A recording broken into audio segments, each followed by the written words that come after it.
जाति के उद्धारक समस्त पापों को नष्ट कर मनवांछित फल देने वाले व्रत के संबंध में बताता हूँ। भाद्रपद शुक्ल पक्ष की पंचमी के दिन संपूर्ण विधि विधान से जो नारी इस व्रत को करती है उसको अभीष्ट फल प्राप्त होता है। इस विषय में मैं तुमको एक अत्यंत पुरातन कथा सुनाता हूँ, उसे ध्यान दे करके सुनो।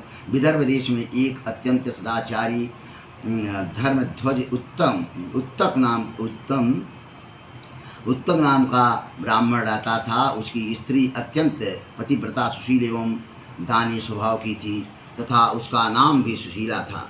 उससे एक पुत्र एवं एक पुत्री पैदा हुए थे। पुत्र का नाम सुभूषण तथा उसने चारों वेदों का सांगोपांग अध्ययन किया था।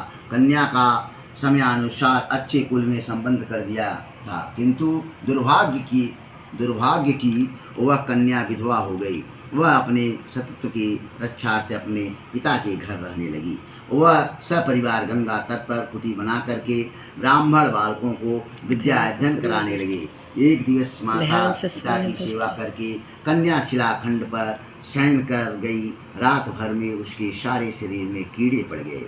सुबह जब ब्राह्मण के कुछ शिष्यों ने उस कन्या को इस दशा में देखा तो उसकी माता सुशीला को सूचित किया कि माता चल करके गुरुपुत्री को देखिए। गुरुपत्नी ने जा करके उसे देखा। देखते ही शंकित हो विलाप करने लगी तथा पुत्री को उठा करके ब्राह्मण के पास लाई। ब्राह्मण भी पुत्री की दशा देख करके अति विस्मित हो दुखी हुए।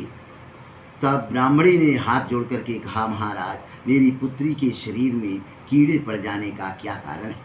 तब ब्राह्मण ने ध्यान करके कहा, हे सुप्रिय, इस कन्या का अब से 7 जन्म पूर्व का हाल बताता हूँ, सो सुनो। उस समय यह ब्रह्माणी थी। तब रजस्वला होते हुए भी घर के तमाम बर्तन भोजन सामग्री छूली। इस पंचमी व्रत को भी अपमानजनक दृष्टि से देखा। उसी दोष के कारण पुत्री के शरीर में कीड़े उत्पन्न हुए हैं, क्योंकि रजोधर्म वाली नारी को पहले दिन चांडालिनी, दूसरे दिन ब्रह्मघातनी, तीसरे दिन धोबिन के समान शास्त्रों में माना गया है। तुम्हारी कन्या ने ऋषि पंचमी व्रत के दर्शन अपमान के साथ किए, इससे ब्राह्मण कुल में जन्म पा करके भी दोष मुक्त न हुई। तब सुशीला ने कहा, महाराज, इस उत्तम व्रत का इस कन्या के समक्ष विधि पूर्वक वर्णन कीजिए, जिससे समस्त सांसारिक प्राणी लाभ उठा सके। ब्राह्मण बोले, ही सधर्मिणी, यह व्रत भाद्रपद मास की शुक्ल पक्ष की पंचमी के दिन किया जाता है।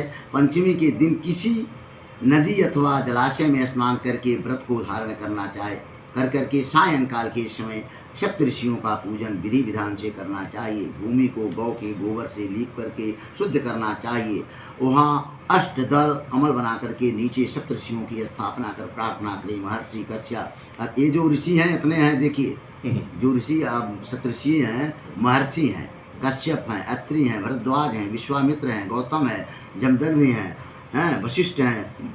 महर्षियों की स्थापना करना चाहिए। स्नान, चंदन, फूल, दीप नैवेद्य आदि से पूजन करके व्रत की सफलता की कामना करनी चाहिए। इस व्रत को करके उद्यापन भी विधि पूर्वक करना चाहिए। चतुर्थी के दिन एक बार भोजन करके पंचमी के दिन व्रत आरंभ करें। सुबह किसी नदी अथवा जलाशय में नित्य कर्म से निवृत्त हों, दातुन करें। स्नान करके गौ के गोबर से लीप करके सर्वतोभद्र चक्र बनावें। उस पर कलश स्थापित करें।